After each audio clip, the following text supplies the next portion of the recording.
अमरावती जिल्ह्यातल्या चांदूर बाजार तालुक्यामध्ये सकाळी गारपिटीसह वादळी वाऱ्याचा पाऊस झालेला आहे। या अवकाळी पाऊस आणि गारपिटीमुळे शेतकऱ्यांचं प्रचंड नुकसान झालंय। चांदूर बाजार तालुक्यामध्ये गहू, संत्रा, कांदा पिकांना मोठा फटका बसलेला आहे। अमरावतीमधली आपण ही दृश्य पाहतोय। चांदूर बाजार तालुक्यामध्ये सकाळी गारपिटीसह वादळी वाऱ्याचा पाऊस झाला आणि या अवकाळी पाऊस आणि गारपिटीमुळे शेतकऱ्यांचं प्रचंड नुकसान झालंय।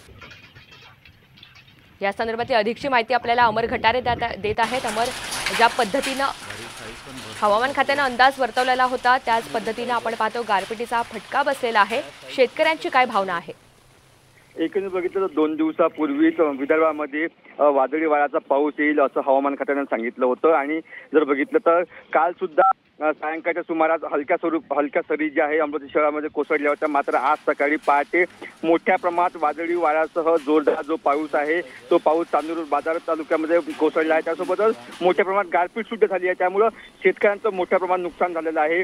गहू असेल, संत्रा असेल, अगदी जो कांदा जो आहे तो कांदा उत्पादक शेतकरी सुद्धा आता अडचणीत आलेला आहे।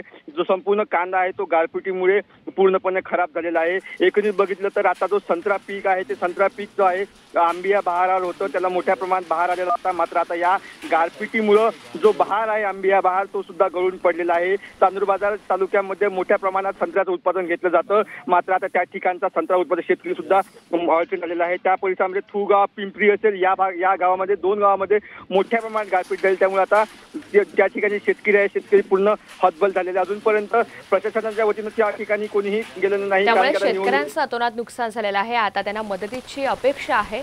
अमर, धन्यवाद सविस्तर माहितीबद्दल। तर अमरावतीमध्ये प्रचंड नुकसान झाल्याचं आपण पाहतोय। गारपिटीचा मोठा फटका या ठिकाणी बसलेला आहे। राज्यामध्ये आज अवकाळी पावसाचा अंदाज व्यक्त करण्यात आलेला आहे। राज्यामध्ये पुढील 4 ते 5 दिवस पावसाची शक्यता हवामान खात्याने वर्तवली आहे। आज मराठवाडा आणि विदर्भात देखील काही ठिकाणी विजांच्या कडकडाटासह जिल्ह्यांमध्ये तुरळक पावसाची शक्यता आहे। मध्य महाराष्ट्रात देखील आज पावसाचा अंदाज हवामान खात्याने वर्तवलेला आहे।